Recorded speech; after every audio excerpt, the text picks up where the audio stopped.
Ruth, ¿dónde está Ruth? Allá está Ruth. Ruth capítulo 1, vamos a leer de la NBI, pero mientras yo leo la palabra de Dios, voy a ir haciendo algunos comentarios, un poquito diferentes, ¿no? Y por lo tanto la lectura se va a tardar un poquito, pero va a ser parte de la introducción. Ustedes saben que yo me caracterizo por hacer introducciones largas en los mensajes. Así dice la Escritura en el libro de Ruth, capítulo 1, en la NBI. En el tiempo en que los caudillos, tradúzcase ahí jueces, la época en que Israel todavía no tenía rey, era gobernada por caudillos, por líderes, por jueces. Estos eran los que gobernaban el país. Y hubo allí una época de hambre. Fíjense que cada vez que nosotros leemos la Escritura y encontramos en ella enseñanzas que puedan ser aplicadas para el día de hoy, lo que está pasando aquí en la tierra de Israel es hambre. La cosecha dejó de producir, la tierra dejó de producir, y no es la primera vez que va a suceder esto en la historia del pueblo. En este caso en particular, como vamos a ver en el mensaje, fue Dios quien mandó juicio. Y si usted quiere saber por qué Dios mandó juicio al pueblo, lo vamos a ver en un ratito. Al Dios mandar juicio, hubo hambre en la tierra. Entonces, un hombre de Belén, ¿qué pasó en Belén? Sí, pasó hambre, pero antes, después de eso, ¿qué va a pasar en Belén? Va a nacer Jesús, 100 puntos para usted. En Belén de Judá, ¿y qué significa la palabra Belén? Casa de pan. Hermano, usted está tremenda. Casa de pan. En la tierra de Belén, emigró de allí hacia Moab un hombre con su esposa y sus dos hijos, y sabemos cómo se llama, Elimelech. El hombre se presenta una crisis, y aquí es donde digo la enseñanza, ¿verdad? No tiene que ser hambre que nosotros pasemos, pero no es cierto que la mayoría de nosotros vino del país donde vivíamos por hambre, en algunos casos, escapando a la violencia política, buscando una mejor vida, ¿no es cierto? Y decimos, bueno, la cosa está dura aquí, yo me voy para Estados Unidos. Y eso fue lo que hizo Elimelech. Ahora, nosotros sabemos que lo que él hizo fue un error. Él cometió un gran error. Lo vamos a ver en un minuto por qué. Lo que él hizo fue hacer una mala decisión. ¿Cómo se llama? ¿Cuál es el título del mensaje de hoy? 100 puntos para usted, hermana. Tomando las decisiones correctas. Este hombre comenzó tomando una decisión equivocada. Vamos a ver por qué. Y se muda de Belén a la tierra de Moab. Y se lleva a su esposa y a sus dos hijos. Mi esposa siempre vive diciendo, tú tienes que tener cuidado porque lo que tú haces me afecta a mí y a mi hijo. Y es cierto. A veces, bueno, a veces no. En la mayoría de los casos, las decisiones que usted toma, si son buenas o malas, puede ser que termine afectando no solamente a usted, también a su familia, a su esposa, a sus hijos y en muchos casos a la misma iglesia. Por eso es que uno tiene que aprender a tomar decisiones correctas. Y ese es el tema del mensaje en el día de hoy. Él se lleva a su esposa y a sus dos hijos. El hombre se llamaba Elimelech, su esposa se llamaba Noemí. ¿Qué significa el nombre Noemí? Ahí la agarré, ¿verdad? Dulce o agradable. Noemí, bonito nombre, ¿verdad? Dulce o agradable. Yo tenía una amiga en high school que se llamaba Dulce. Y sus dos hijos, no son muy importantes porque los hijos no tienen mucho que ver, Maglión y Quilión, todos ellos eran efrateos, o sea, de la tribu de Efraín, y oriundos de Belén de Judá.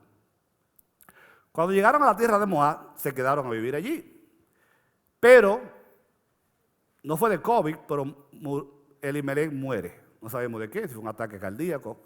Él muere en la tierra de Moab y deja viuda a su esposa Noemí. Entonces ella se tiene que quedar en aquel lugar, viuda con sus dos hijos, en una tierra extraña, que no era el país de ella, ahora viuda. Siempre hemos dicho aquí que una de las peores categorías en la que usted podía caer en aquella época era ser una mujer viuda, porque en aquella época no había Social Security, no había Sección 8, no había Food Stamp, ni ningún tipo de ayuda del gobierno. O sea, usted estaba... Pero en este caso ella por lo menos tenía sus 2 hijos, que normalmente eran la única fuente de ayuda que las viudas tenían, sus hijos. Por eso cuando el hijo de una viuda muere, como en el caso de la historia con Jesús en el Nuevo Testamento, ¿se acuerdan? Era una tragedia doble, porque ahora es viuda y sin hijos. ¿Quién la va a mantener? Entonces los hijos de ellos ahora van a cometer otro error. Se van a casar con mujeres con las que no debían casarse. Repito, un ratito vamos a ver por qué decimos esto. No lo inventamos nosotros, está en la palabra de Dios. Se casan con 2 mujeres moabitas de la tierra de Moab. Y estas 2 mujeres se llamaban una Orfa y la otra Ruth, de la cual lleva el título, el libro que estamos leyendo. Pasaron 10 años y a los 10 años se murió, ¿cómo se llamaban ellos? Elión y Quilión, ¿verdad? Se mueren también los 2 hijos 10 años después. Ahora Ruth es viuda, no tiene hijos y lo que tiene son 2 viudas viviendo con ella. Do you picture the situation? Porque es importante que uno se meta en la historia. Era una situación muy delicada. Sin trabajo, sin bachelor's degree, sin experiencia, las mujeres normalmente no trabajaban para sostener la casa, viudas, sin hijos y ahora con 2 viudas más. 3 viudas y sin hijos en la misma casa. Murieron también Mahlón y Quilión y Noemí se quedó viuda y sin hijos. Noemí decidió entonces regresar de la tierra de Moab. O sea, ¿qué hago yo aquí ahora? Ya mi esposo murió, mis hijos murieron, estas mujeres están viudas igual que yo. Me regreso a mi tierra. A algunas personas le ha pasado eso, que vienen a este país escapando de una situación, aquí les va peor y dicen, pues yo está mal aquí, mejor estoy en mi país, mal en mi país, y se regresan a su tierra, ¿no es cierto? Porque allí se enteró, y esto es muy importante, allí se enteró de que el Señor había acudido en ayuda de su pueblo al proveerlos de alimentos. ¿Ustedes entienden lo que está pasando? Ella sale de Belén porque había hambre, no había cosecha, no había comida, a una tierra. Allí se le muere el esposo, se le mueren los hijos. Pasó, sin ninguna ofensa a los guatemaltecos, pero en mi país dicen de Guatemala para Guatepeor. Pasó, I love Guatemala, brother. Pero en mi país dicen así, de Guatemala para Guatepeor. De una situación difícil a una peor. Dicen, pero espera acá. Ahora, y yo lo que quiero es que usted ponga atención, lo que pasó no fue que el destino, no fue que la suerte le cayó a la gente que vivían en Belén de Judá. Dice ahí la Biblia que fue Dios quien acudió en ayuda de su pueblo. ¿Dice o no dice la Biblia ahí? ¿Por qué es importante esto, mis queridos hermanos? Porque nosotros siempre hemos creído y hemos predicado lo que la palabra de Dios dice. Dios puede perfectamente venir en ayuda nuestra cuando lo necesitamos. Si a usted se le olvida todo lo que vamos a predicar en el día de hoy, acuérdese de que siempre es posible que Dios venga en ayuda suya cuando usted lo necesita. Y muy probablemente Dios contestó la oración de mucha gente en Belén de Judá que clamaron a Dios pidiendo que Él viniera y les trajera alimento, que en esa época era lo más importante, la comida. Y Dios acudió en ayuda de su pueblo y le proveyó alimento. Fíjense que, porque vamos a hacer una conexión rápido, esta mujer salió de aquí con su esposo. No le vamos a echar toda la culpa a Noemí, porque a lo mejor ella lo hizo en obediencia a su esposo, el esposo fue el que metió la pata, de moverse creyendo que si se movía de aquí para allá iba a estar mejor, cuando nosotros siempre hemos dicho que lo importante no es dónde usted está, sino quién está con usted. Por lo tanto, no es si usted vive en Nueva York, en Europa o en Guachupita, en la República Dominicana. Lo importante es si Dios es tu Dios y si el Señor está contigo. Porque cuando el Señor está contigo, no importa donde tú estés, tú siempre vas a estar bien bajo las alas del Altísimo. Dios contestó las oraciones del pueblo y le devolvió el alimento y el bienestar. Entonces, Noemí dice, pues vámonos para atrás. volvamos a cruzar el río para ir a nuestro pueblo. Salió pues, fíjense, es importante que las tres salieron camino hacia Belén, ¿ok? Con sus dos nueras del lugar donde había vivido y juntas, ¿ok?, emprendieron el camino que las llevaría hasta la tierra de Judá. O sea, la primera intención fue, vamos las tres para allá. Pero en el camino, Noemí le va a decir a sus dos nueras, miren, vuelvan cada una a la casa de su madre. Que el Señor las trate a ustedes con el mismo amor y lealtad que ustedes han mostrado con los que murieron y conmigo, o sea, con sus hijos y su esposo. Que el Señor les conceda hallar seguridad en un nuevo hogar al lado de un nuevo esposo. Muy buena intención la de Noemí. Luego las besó, pero ellas, deshechas en llanto, exclamaron, no, nosotras volveremos contigo a tu pueblo, las dos, Vuelvan a sus casas, hijas mías, insistió Noemí. ¿Para qué se van a ir conmigo? ¿Acaso voy yo a tener más hijos que puedan casarse con ustedes? Por supuesto que no. Vuelvan a su casa, hijas mías, váyanse. Yo soy demasiado vieja para volver a casarme. Y aún si me casara, ¿verdad?, si abrigara esa esperanza, y esta misma noche me casara y llegara a tener hijos, ¿los esperarían ustedes hasta que crecieran? ¿Y por ellos se quedarían para casarse? Mira, dijo Noemí. ¿Aquí pasó algo? ¿Brincamos algo? Mira, dijo Noemí, tu cuñada se... Aquí brincamos un versículo. El 14 falta.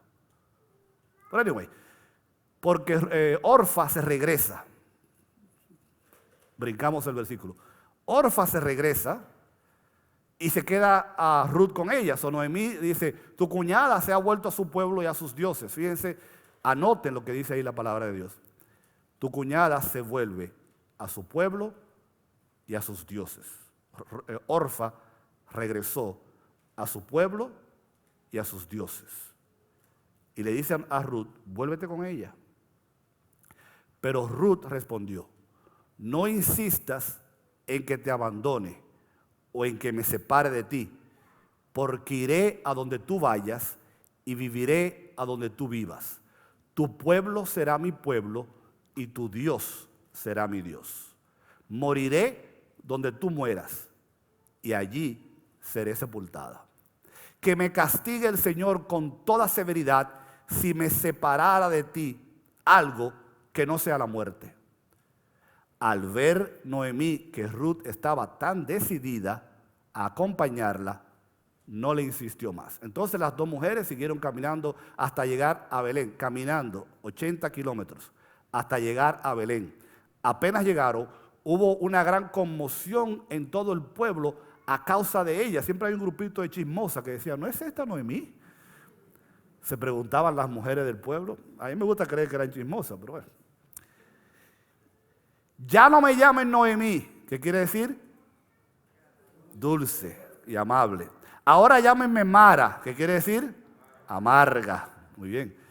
Porque el Todopoderoso ha colmado mi vida de amargura. Eso no es cierto, no fue Dios que la llenó de amargura, fueron sus malas decisiones. Me fui con las manos llenas, pero el Señor me ha hecho volver sin nada. Bueno, Dios tenía una lección que enseñarle. ¿Por qué me llaman Noemí? Si me ha afligido el Señor, si me ha hecho desdichada el Todopoderoso. Así fue como Noemí volvió de la tierra de Moab, acompañada por su nuera Ruth la Moabita. Cuando llegaron a Belén, comenzaban la cosecha de la cebada, es palabra de Dios. Bien, si usted no ha leído el libro de Ruth, esta es su tarea para esta semana, un libro corto. Usted necesita leer ese libro, familiarizarse con la historia y las enseñanzas que se encuentran allí, que son preciosas.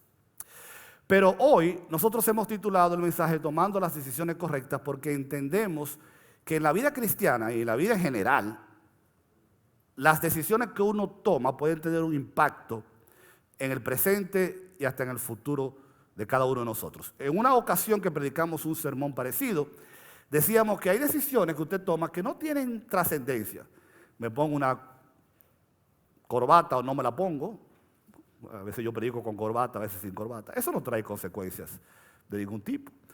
Me pongo una chaqueta azul en vez de una verde, como huevo por la mañana o salchichón con yuca. Esas decisiones no son tan importantes, pero hay otras que pueden quedarse con usted para el resto de la vida. ¿Con quién usted se va a casar? ¿A dónde usted va a vivir en la mayor parte de su tiempo? ¿Qué carrera usted va a estudiar? Pero la más importante de todas las decisiones, ¿cuál es? ¿A dónde usted va a pasar la eternidad? Esa es la más importante de todas las decisiones que un ser humano puede hacer. Que quede claro que si bien todo lo demás que vamos a decir hoy puede o no ser importante para usted, esto tiene que ser importante. La decisión más trascendente que usted puede tomar y que debe tomar es dónde usted va a pasar la eternidad. Porque si no le quedó claro, vamos a ponérselo claro. Solamente hay dos destinos a donde nosotros podemos ir: al cielo o al infierno. Punto. ¿Quedó claro eso? No nos gusta pasar tiempo predicando del infierno y todas las cosas malas, porque ¿verdad? No queremos que usted venga a la iglesia y se haga deprimido. Pero es una realidad de que solamente hay dos destinos. Por si usted no lo sabía, el purgatorio no existe. Es un invento. Existe el cielo y existe el infierno. Y a dónde usted va, eso se decide aquí en la tierra. Por lo tanto, esa decisión tiene que ser tomada muy tranquilamente, porque las consecuencias pueden ser una gran bendición, la eternidad en el cielo con Dios, o la perdición eterna en el infierno. Pero fuera de ahí, hay otras decisiones en la vida que nos pueden ayudar a vivir una vida más productiva, más bendecida, y pueden evitarnos problemas en el camino. Otros caminos que a veces tomamos pueden producir problemas, los cuales van a provocar que tengamos que ir al Señor y pedir ayuda, a veces porque no porque fue el enemigo, no porque fue Dios, pero por nuestras propias acciones caemos en ciertas circunstancias que no debíamos estar.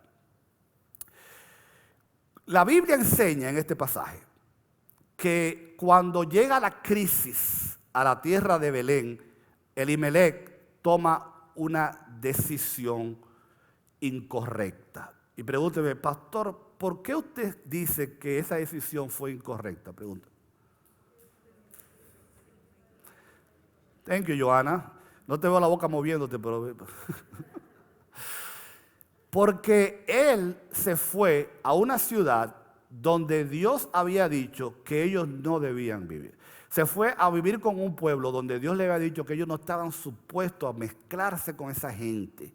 Dios les había advertido a su pueblo que no tuvieran negocios, que no se casaran, ni siquiera que permitieran desde la primera a la 10ª generación a ningún moabita en medio de su pueblo. Ahí está, Jueces, antes de eso, la Biblia va a decir, el último capítulo antes de Ruth, el último capítulo de Jueces, 21-25, va a decir algo que prepara el ambiente para lo que va a pasar.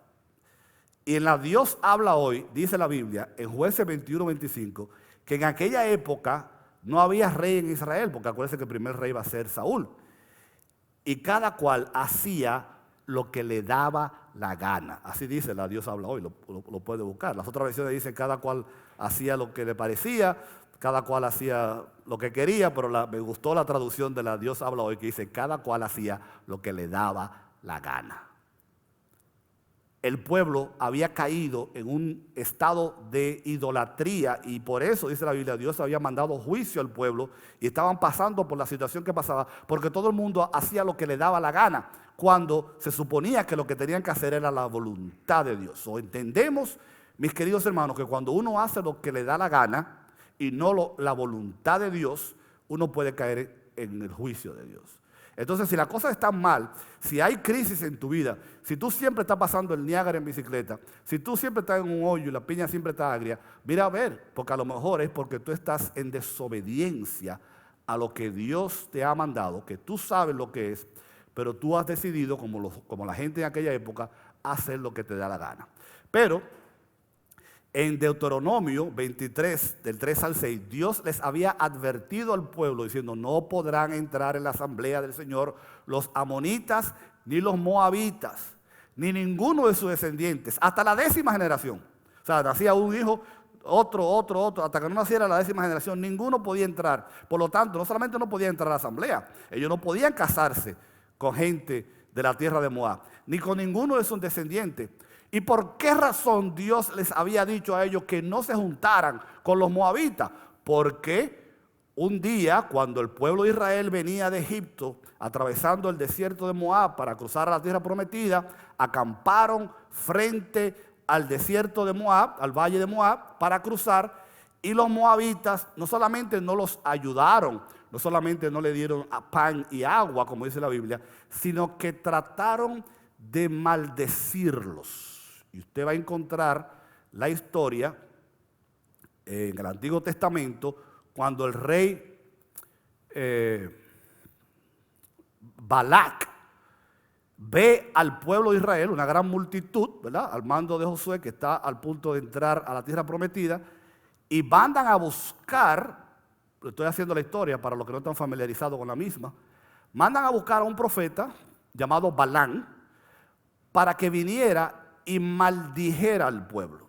Y es una historia muy interesante, si usted no la ha leído, léala, porque el rey manda a buscar a este profeta Balán, y cuando llegan los mensajeros, él dice: bueno, déjame chequear lo que Dios dice. Y cuando chequea con Dios, le dice: no vaya. Entonces, no, Dios me dijo que no vaya. Entonces ellos regresan donde el rey. Y el rey dice: ¿cómo que no viene? ¿Acaso no sabe él que yo lo puedo hacer rico y darle muchísimo dinero? Vaya y vuelvan y dígale que venga a maldecir al pueblo. Y ellos vuelven a donde está el profeta. Le dice: mira, el rey dice que venga para que maldiga al pueblo de Israel. Y él le dice: mira, aunque el rey me dé todo el dinero del mundo, aunque me dé el palacio, aunque me dé lo que él quiera, yo no voy a hacer nada en contra de la voluntad de Dios. Fíjense que nada de esto es parte del mensaje, pero son enseñanzas que yo creo que vale la pena que nosotros asimilemos. No hay oro, no hay posición, no hay riqueza en el mundo que pueda ser mejor que estar del lado de la voluntad de Dios. Pero la gente insistieron tanto que Dios le da permiso a Balán, y Balán sale, y ahí se va a producir la famosa historia de la burra de Balán, el burro o la burra de Balán que habla en el camino. Porque cuando va Balán montado en su burra, el ángel de Jehová se aparece, la pobre burra se vuelve loca, Balán empieza a darle golpe a la burra, y eso pasa 3 veces hasta que al final la burra abre la boca y dice: ¿cuál es el problema tuyo? ¿Por qué tú me golpeas? ¿Te imaginas? Déjame hacer una pausa aquí, paréntesis. Esto no tiene nada que ver con el mensaje, pero entendí que debía decirlo. Yo nunca he tenido mascotas en mi casa. Perro, gato, un periquito teníamos una vez. Porque yo soy muy haragán, yo no tengo tiempo para estar bregando con animales, limpiando. Y como nunca me crié con mascotas en mi casa, y ya después de viejo no voy a poner a bregar con animales porque no tengo tiempo ni paciencia para eso. A mí no me interesa tanto el tema de la mascota, pero yo he entendido, he aprendido que las personas que tienen mascotas, perros, gatos, esas mascotas vienen a ser como parte de su familia, ¿no? Y se muere una mascota y como si se muriera un hijo, ¿no? Y yo he aprendido a respetar eso. O sea, cuando yo veo gente que tiene perro y gato y los cuida, y yo entiendo que esas personas desarrollan una relación, un amor con su mascota, y eso hay que respetarlo. Pero yo no me imagino yo llegar a mi casa y yo tener un perro y abrir la puerta y que el perro me diga: oye, loco, ¿dónde tú estabas? Yo tengo 2 horas esperándote a ti aquí. Yo hubiera salido corriendo y más nunca vuelvo a la casa, ¿verdad?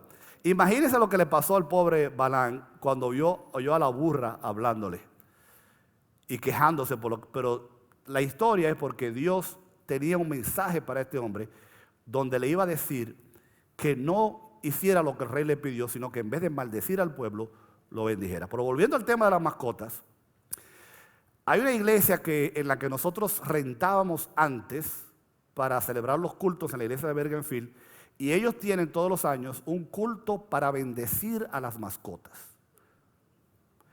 Cuando yo oía eso, yo decía, wow, pero qué pérdida de tiempo, ¿no?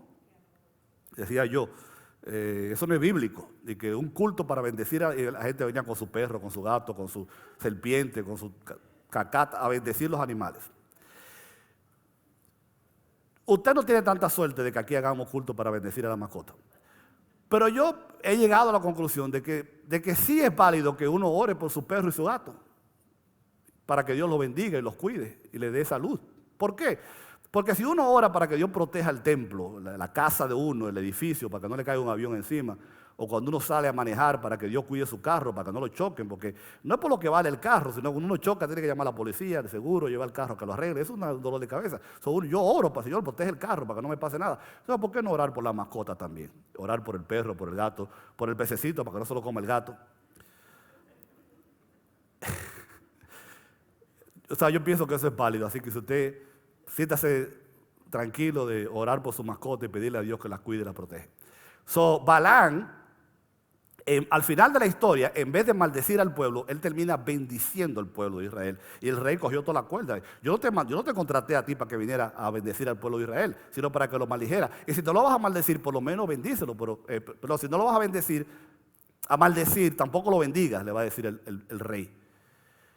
Pero Dios, dice ahí la Biblia, que no le ofrecieron pan ni agua, sino que emplearon a Balaam, hijo de Boar, originario de Petor, para que maldijera al pueblo. Pero fíjense lo que sigue diciendo el pasaje. Sin embargo, por el amor que el Señor tu Dios siente por ti, no quiso escuchar a Balaam y cambió la maldición por bendición. ¿Qué es lo que está diciendo este pasaje? Que no tiene nada que ver con el sermón de hoy, pero que creo que es importante. ¿Por qué tú crees que Dios te salvó de ese problema? ¿Por qué tú crees que Dios te libró de ese accidente? ¿Por qué tú crees que Dios cambió las circunstancias para que lo que estaba supuesto a pasar no pasó? La respuesta es por el amor que el Señor tu Dios siente por ti. ¿Cuántos dicen amén? Dios siente un gran amor por nosotros. Y esa es la razón por la que Dios no permitió que Balaam maldijera al pueblo en aquella época en contra de los designios del rey Balac. Y es por eso tal vez que usted no se explica cómo fue que usted salió de ese lío o cómo fue que esa situación no llegó a las puertas de su casa. La respuesta es por el amor que el Señor, tu Dios siente por ti. Por eso a lo largo de toda tu existencia no procurarás, le dice, ni la paz ni el bienestar de los moabitas. Volvemos a la historia. O sea, ¿cuál es la razón por la que Elimelech no debió irse a Moab? Porque Dios le había dicho que eso era pecado, que no era correcto. Él pudo haberse ido a cualquier otro sitio, pero no a Moab. Fue una metida de pata, una mala decisión de parte de Elimelech. ¿Están de acuerdo conmigo? Basado en lo que dice la Biblia. Bueno, eso nos trae al punto número 1 de nuestro mensaje en el día de hoy. En cuanto a responder las preguntas, ¿cómo debemos tomar o cuáles son las decisiones más importantes que nosotros debemos tomar? La primera es que tú y yo tenemos que siempre escoger, como lo hizo Ruth, al Dios verdadero. Y cuando decimos al Dios verdadero, lo que estamos diciendo es que ahí afuera hay otros dioses que no son dioses verdaderos. O sea, hay dioses que la gente adora, estatuas y todo eso, y hay otros dioses que son más sutiles, como el Dios del trabajo, el Dios de la avaricia, el Dios materialista. Cualquier cosa que ocupe el lugar central en tu vida del verdadero Dios es idolatría.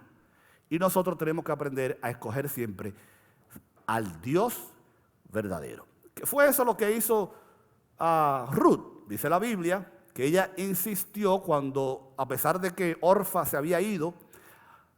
¿Para dónde se fue Orfa? Dice el pasaje. ¿De vuelta para dónde? A su pueblo y a sus dioses, dice la Biblia. Orfa escogió los dioses de Moab, pero Ruth dice, no, tu Dios será mi Dios, el Dios de Noemí, el Dios de Abraham, el Dios de Isaac, el Dios de Josué, el Dios de Moisés, el Dios de David, el único y verdadero Dios. ¿Y cómo supo Ruth de este Dios? Nos gusta creer que algo bueno que hizo Noemí fue predicarle el Evangelio. El Evangelio no existía en esa época, pero predicarle a sus nueras y probablemente a sus hijos acerca del Dios de Israel. Algo bueno hizo la suegra con sus nueras y fue enseñarles acerca del Dios que ella servía. Y probablemente por el trabajo que Noemí hizo en esos 10 años que tuvo estas mujeres casadas con sus hijas, ella les habló y les enseñó acerca del verdadero Dios, porque de qué otra manera hubiera Ruth tomado la decisión de decir, no, yo voy a seguir al Dios que tú sirves. Y fíjense, para hacer esto, ellas tenían que cruzar no un río, sino dos. Y a mí me llamó mucho la atención, porque cuando yo leí la historia para preparar este mensaje, yo sabía que la tierra de Moab estaba dividida de la tierra de Judá y de Belén por el río Jordán. Pero no me acordaba que había otro río, el río Amón, que estaba al norte de la tierra de Moab. Lo más probable es que ellas tuvieron que literalmente cruzar dos ríos a pie. Bueno, una canoa para cruzar el río probablemente. El río de Amón, después el río, el Jordán, atravesar por Jericó para llegar hasta Belén, en el norte de Judá. Tuvieron que tomar la decisión de cruzar el río. Entonces déjenme hacerles para los que les gusta la historia y a los que les gustan las ilustraciones. Estamos en el año 49 a.C. y Julio César, que va a ser una de las figuras más importantes de la historia de la República Romana, porque después de Julio César viene el Imperio Romano con Augusto César, ¿verdad? Y un gran general que se había destacado políticamente, pero el Senado había enviado a Julio César a pelear contra los galos en la provincia de Galicia, que es hoy Francia. Y estando por allá, hubo una confabulación entre Pompeyo Magno y el Senado para evitar que Julio César llegara al trono de Roma. Y le pidieron que desbandara a su ejército y que regresara hasta Roma. Pero él sabía que era una conspiración, porque Pompeyo iba a ser el enemigo aférrimo. Los que han leído la historia saben que ellos fueron enemigos todo el tiempo, pelearon una batalla, Julio César le ganó, y Pompeyo Magno va a morir antes que Julio César. Se le va a levantar una estatua a su nombre, se va a poner a los pies de la escalinata del Partenón de Atenas, y cuando Julio César va a ser asesinado en el año 49, en el 44 va a ser asesinado por Brutus. ¿Ustedes se acuerdan que ahí viene la frase tu brute en latín, hasta tú Brutus? Y Julio César es asesinado, dice que su cuerpo rueda por las escalinatas y termina a los pies de la estatua de Pompeyo Magno. Y un gran escritor va a decir, oh coincidencias del destino, venir a morir a los pies de la estatua de tu gran enemigo. Pero Julio César, cuando oye la noticia de que quieren que él regrese solo a Roma, él decide volver con todo su ejército y se para frente al río Rubicón, que es el río al norte de Italia que dividía la Galia de Roma. Y el Senado romano había puesto una pena de muerte a aquel que atravesara el río Rubicón con intenciones hostiles. Si tú cruzabas armado el río, camino a Roma, y te atrapaban, pena de muerte inmediatamente. Y cuando Julio César llega con su ejército a la orilla del río, de allí se va a producir la frase famosa, aunque usted nunca la haya oído, cruzar el Rubicón, que es sinónimo de quemar las naves o también el punto de no regreso. Ustedes conocen esas expresiones. Quemar las naves fue lo que hizo Hernán Cortés cuando vino a estas tierras, que el pueblo se quería devolver y para que la gente no se devolviera, quemó las naves. ¿Se acuerdan? Eso queriendo decir, no hay regreso. El punto de no regreso es cuando una nave sale de la tierra hacia la atmósfera y hay un punto en que no se puede devolver. En otras palabras, no hay vuelta atrás. Es ese momento donde usted va a tomar una decisión que sabe que no hay vuelta atrás. Que usted sabe que cuando usted cruza el río no hay vuelta atrás. Para atrás ni para coger impulso. Cruzar el Rubicon viene de esa historia, porque finalmente Julio César cruza diciendo, la suerte está echada. Atraviesa con su ejército, llega a Roma, toma el poder, se convierte en el gobernador de la república y cuando él muere, Augusto comienza el imperio. Julio César, que viene después de la historia de Ruth, no fue el único que cruzó un río diciendo no hay vuelta atrás. La decisión que estoy tomando va a permanecer conmigo para siempre. También Ruth y Noemí literalmente tuvieron que cruzar un río sabiendo que no había vuelta atrás. Que la decisión que Ruth en este caso estaba tomando de irse a la tierra de su suegra implicaba una decisión que afectaría para siempre su vida. ¿Quién fue otro que tomó una decisión de cruzar un río sabiendo que no había vuelta atrás, sabiendo que no había punto de regreso? ¿Se acuerdan en la Biblia quién era? Josué. ¿Right? En Josué, cuando él cruza el río Jordán para tomar la tierra prometida y pasan los años, él llega a un punto donde le dice a la gente, todo el mundo conoce ese pasaje, Josué 24:15. Si a ustedes les parece mal servir al Señor, elijan ustedes mismos a quienes van a servir. A los dioses que sirvieron sus antepasados al otro lado del río Éufrates, a los dioses de los amorreos, en cuyas tierras ustedes ahora habitan, pero yo no sé lo que ustedes van a hacer. Me importa tres pitos, pero yo y mi casa vamos a servir a Dios. ¿Se acuerdan de ese pasaje? Por mi parte, mi familia y yo serviremos al Señor. Un autor que leía dice que cuando Josué está dando este speech, esta declaración, él ni siquiera esperó a ver si la gente levantaba la mano diciendo, escojan ustedes a quiénes van a servir y que deja ver cuánto levantan la mano. No, le dijo, a mí no me importa si ustedes levantan la mano o no, yo y mi casa vamos a servir al Señor.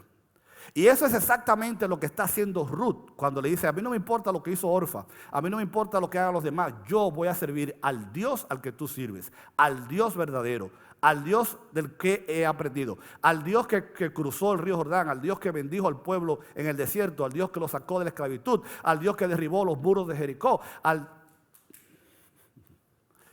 Dios que se ha manifestado con poder, al Dios cuya carta de presentación están presentes. Pero lo más importante, mis queridos hermanos, de este punto es este.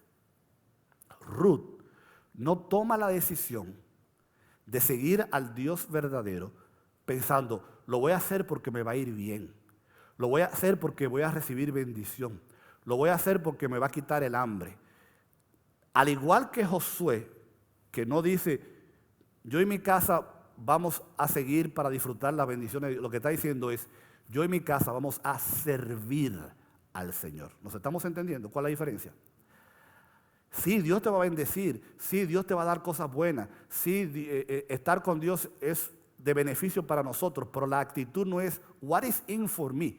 ¿Qué Dios me va a dar? Sino que yo estoy tomando esta decisión porque yo quiero servir al Dios vivo, al Dios verdadero. Y aquí voy a hacer un paréntesis para hacer un anuncio que se me olvidó, honestamente, hacerlo al principio. Así que me permiten. A partir de hoy, cada domingo, durante la semana, vamos a estar insistiendo que vamos a pedir voluntarios para el resto de este año en los ministerios de la iglesia. Necesitamos voluntarios en el ministerio de alabanza. Necesitamos voluntarios en la música. Necesitamos voluntarios en el equipo técnico. Necesitamos voluntarios con el ministerio de jóvenes, que es un ministerio que necesitamos orar mucho por él y trabajar fuerte para levantarlo. Necesitamos voluntarios para la escuela dominical, necesitamos voluntarios para el ministerio de damas.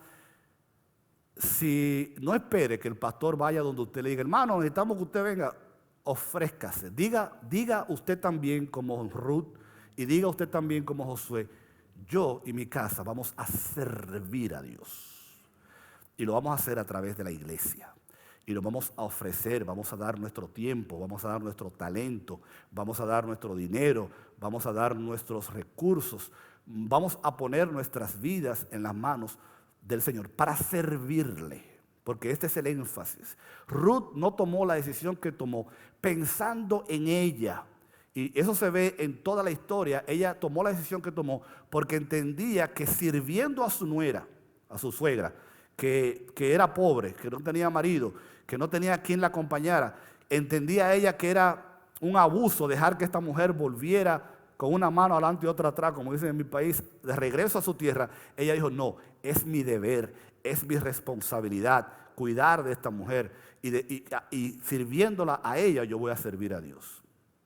Ella no pensó en ella, ella pensó en el bienestar de otro.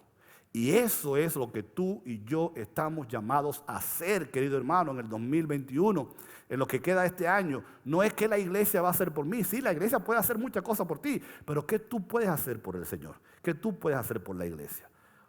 Contamos contigo para que juntos hagamos el equipo que tenemos que hacer para que esta iglesia llegue al final de 2021 de la manera en que Dios lo planeó. Amén. Pero Dios cuenta contigo. Tú y yo tenemos que escoger el verdadero Dios. Y claro, ahí podemos pasar una hora hablando de cuáles son los dioses extraños, cuáles son los dioses ajenos, cuáles son los dioses que no debemos servir, pero yo creo que todo el mundo está claro de qué significa escoger al Dios verdadero. Y si tú todavía no eres creyente, puede ser que haya alguien aquí que todavía no haya tomado una decisión de aceptar a Cristo como Salvador. Recuerda, solamente hay un Dios verdadero, el que mandó a Cristo a morir por ti en la cruz, y es el único que si tú lo escoges a Él, te va a garantizar lo que dijimos al principio, tu destino eterno. Aquí se escoge si vas para el cielo o si vas para el infierno. Y para ir al cielo solamente se puede a través de la persona de Jesucristo. Porque Jesucristo es el camino, es la verdad, es la vida, y nadie va al cielo si no es por Él. Punto número 2. Escoge el lugar y la gente adecuada. Fíjense que el mismo versículo que leímos dice, no insistas, no, porque yo iré donde tú vayas, viviré donde tú vivas, y tu pueblo será mi pueblo. Dijimos al principio que Elimelec tomó una mala decisión, porque no solamente fue en desobediencia a la palabra de Dios, moviéndose de un lugar, creyendo que la diferencia lo haría el lugar, cuando ya hemos dicho claramente que no se trata de dónde usted viva, o de qué, o en qué región, o en qué barrio, se trata de si Dios está contigo o no. Eso es lo que va a hacer la diferencia. Porque si Dios está contigo, tú puedes estar en el peor de los lugares del mundo y Dios te va a bendecir y te va a cuidar y te va a ayudar allí. Pero que aparte de tomar una mala decisión, se va a mezclarse con gente que no tenía que mezclarse, que Dios había dicho claramente no se mezclen con esa gente. Ustedes se acuerdan que yo siempre digo que mi mamá siempre tiene una frase que dice, a mí no me gusta la junta. Lo que quiere decir ella con eso es que no quiere ver a sus hijos mezclados con personas que no están... Miren, nosotros los cristianos estamos llamados a bregar y mezclarnos con inconversos, ¿verdad? Porque Jesús dijo, Señor, no te pido que los quites del mundo, sino que los apartes del mal. Pero usted tiene que tener mucho cuidado con quién usted janguea. ¿Quiénes son sus amigos? ¿Cuáles son las personas con las que usted pasa tiempo? Y déjeme decirle algo todavía peor. Dijimos al principio que las decisiones que usted toma, sobre todo si son malas, no solamente lo puede afectar a usted, sino a su familia. Y esto fue lo que pasó con Elimelec, que por irse a Moab, sus 2 hijos terminaron casándose con 2 idólatras, porque eso es lo que eran las 2 inconversas, 2 mujeres que no... O sea, Dios, como Dios es bueno, arregló la cosa de que Ruth fue bendecida, pero... Los 2 hijos terminaron casándose con 2 mujeres inconversas. No solamente con 2 mujeres inconversas, con 2 mujeres de una tribu que Dios había dicho, no se mezclen. ¿Ustedes se acuerdan la historia de dónde vienen los moabitas? Los moabitas nacieron de un hijo de Lot que él tuvo con su hija, un caso de incesto, de esas terribles historias que hay en la Biblia. Génesis capítulo 19, búsquelo que ahí está. Y ahí nació el pueblo de Moab, que desde ese momento fue un problema para el pueblo de Israel. Por lo tanto, cuando nosotros tomamos las decisiones incorrectas, no solamente nos afectan a nosotros, pueden afectar a las personas a nuestro alrededor. Dios quiere que nosotros pasemos más tiempo con la gente de Dios, más tiempo con las personas correctas, más tiempo en la iglesia, más tiempo en las actividades de la y menos tiempo jangueando con los inconversos, porque nada bueno se le puede pegar a usted. ¿No estamos entendiendo? O sea, no solamente tenemos que escoger el lugar correcto, aunque dijimos que lo importante es que Dios esté con usted, pero asociarnos, trabajar, colaborar con las personas correctas. Y en el caso nuestro no hay un pueblo mejor que usted pueda escoger para pasar tiempo y trabajar y servir que la iglesia del Señor, el pueblo de Dios. Y en tercer lugar, y con esto vamos a terminar, usted tiene que aprender a escoger quién es el que mejor puede satisfacer tus necesidades. Cuando Elimelech sale de Belén para Moab, él entendió que allá la tierra fértil, la cosecha, el sistema de gobierno, era lo que podía garantizar lo que él y su familia necesitaban. Allá se mueren sus hijos y de repente se da cuenta que no era en Moab que estaba la bendición estaba donde estaba Dios. La bendición volvió al pueblo de Belén y Noemí no le queda de otra que volver a cruzar el río para irse al lugar a donde había estado. Si ella se hubiera quedado en Belén y no desobedece a Dios y no toma las decisiones incorrectas, probablemente su historia hubiera sido diferente. ¿Están de acuerdo conmigo? Y no tenemos tiempo hoy porque el libro es muy largo y son muchas enseñanzas, pero usted sabe todo lo que pasó después de ahí. Déjenme solamente recordarles algunas cosas. Cuando ellas llegan y la chismosa del pueblo empieza a decir, ay mira, ahí está Noemí con su nuera. Ella se va a trabajar, a recoger espigas en un campo, no a trabajar como una obrera regular, a recoger lo que los recogedores dejaban tirado. Porque había una ley en el pueblo de Israel que cuando tú tenías un campo y tú cosechabas, tú estabas supuesto a dejar tiradas pencas de comida para que los pobres pudieran recogerlas. Oigan eso. Mejor sistema de welfare en la vida. Y ella empieza en un campo, donde vos era el jefe, a recoger migajas para ella y su suegra comer. Pero vos la descubre. Dice, escucha, hija mía, no te vayas a recoger espigas a otro campo, ni te alejes de aquí, quédate junto a mis criadas, fíjate bien en el campo donde está cosechando. Sí, yo les ordené a los criados que no te molesten, y cuando tengas sed, vea donde están las vasijas y bebe de agua que ellos han sacado. Y después Ruth se inclinó hacia la tierra, se postró sobre su rostro. ¿Cómo es que he caído también a usted hasta el punto de fijarse en mí, siendo yo solamente una extranjera? Y a la hora de comer, vos le dijo, ven acá, sírvete pan y moja tu bocado en vinagre. La puso en un lugar de excelencia, en un lugar privilegiado. Ruth se sentó con los segadores, vos le ofreció grano tostado, ella comió, quedó satisfecha y hasta le sobró, porque cuando Dios provee, da para usted y sobra. ¿Qué es lo que estamos tratando de decir? Al escoger al Dios verdadero, Ruth escogió al proveedor verdadero. Nada ni nadie, ni el gobierno, ni los sistemas, ni otro país, ni la economía, puede proveer en la manera en que Dios provee. Dios es el más grande y más poderoso proveedor. Si tú tienes un problema en tu vida, el único que te lo puede resolver es Dios. El único que tiene el poder, el único que tiene los recursos, el único que tiene la capacidad, el más grande de todos los proveedores es Dios. Por lo tanto, nosotros no debemos poner nuestra confianza en ninguna otra cosa que no sea el Dios verdadero. Termino con esto. 2002, julio 24. Mientras mi esposa, mi hijo y yo nos íbamos a Texas para mis estudios en el seminario. La historia llega a los periódicos de que 9 mineros son atrapados en el norte de Pensilvania en una mina que se estaba inundando. Los detalles están en el periódico, usted lo puede ver.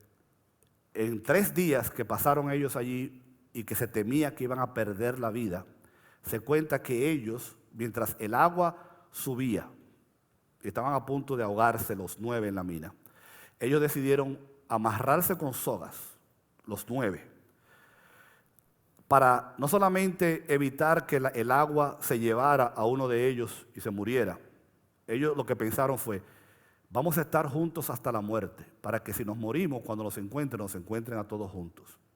Pero aparte de eso, al amarrarnos los unos con los otros, vamos a darnos calor, porque el agua no solamente los iba a ahogar, pero la baja temperatura del agua podía producir hipotermia y matarlos a todos. Pero además de eso, cuando uno se desanimaba y se desesperaba, los otros le daban ánimo. Y por 3 días aquellos 9 hombres estuvieron amarrados con soga, los unos a los otros, esperando que la ayuda viniera de afuera. Varias cosas que queremos señalar rápidamente. Una, no había nada que ellos podían hacer para salir de aquel lugar. Lo único que pudieron hacer fue permanecer juntos, ayudarse y apoyarse los unos a los otros hasta el final. Hasta que finalmente se hizo un hoyo paralelo, 27, el equivalente a 27 pisos de profundidad. Se bajó un equipo de ayuda y los rescató a los 9. Dios contestó la oración de mucha gente para que estos hombres no perdieran la vida. De la historia se desprende de que ellos no podían hacer nada para salvarse. La ayuda vino de afuera. Pero mientras la ayuda llegaba, ellos permanecieron juntos, se apoyaron, estuvieron en un mismo espíritu, un mismo sentir, apoyándose los unos a los otros. Eso es lo que la iglesia necesita hacer. Necesitamos estar juntos, los unos con los otros. Necesitamos apoyarnos los unos a los otros. Necesitamos amarnos los unos a los otros. Necesitamos identificarnos los unos con los otros, porque la ayuda viene del cielo y va a llegar en el momento que llegue. Y Dios es el único que puede mandar la ayuda que necesitamos para cualquiera que sea la situación que estemos enfrentando. Pero como iglesia y como cuerpo de Cristo tenemos que permanecer unidos y trabajar juntos para la honra y la gloria de Dios. Nos ponemos de pie.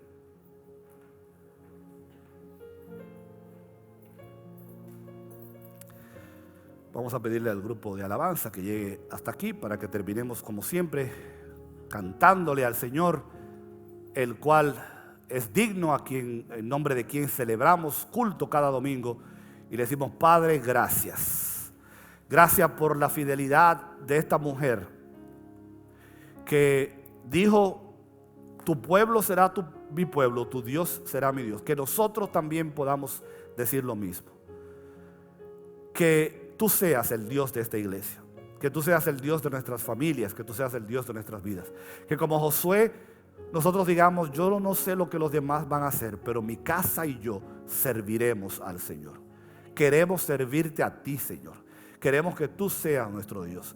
Queremos, Padre de la gloria, que así como tú arreglaste la metida de pata que dio la familia de Noemí, bendiciéndola al final, que cualquier error que nosotros hayamos cometido, como el hijo pródigo, que dejó su casa para vivir la vida loca, pero se arrepintió y como padre amoroso su padre lo recibió, que cualquier error que nosotros hayamos cometido, cualquier mala decisión que hayamos tomado en nuestra vida, tú la restaures, tú la recompongas y tú nos permitas comenzar de nuevo, porque tú eres el Dios de la segunda y la tercera oportunidad.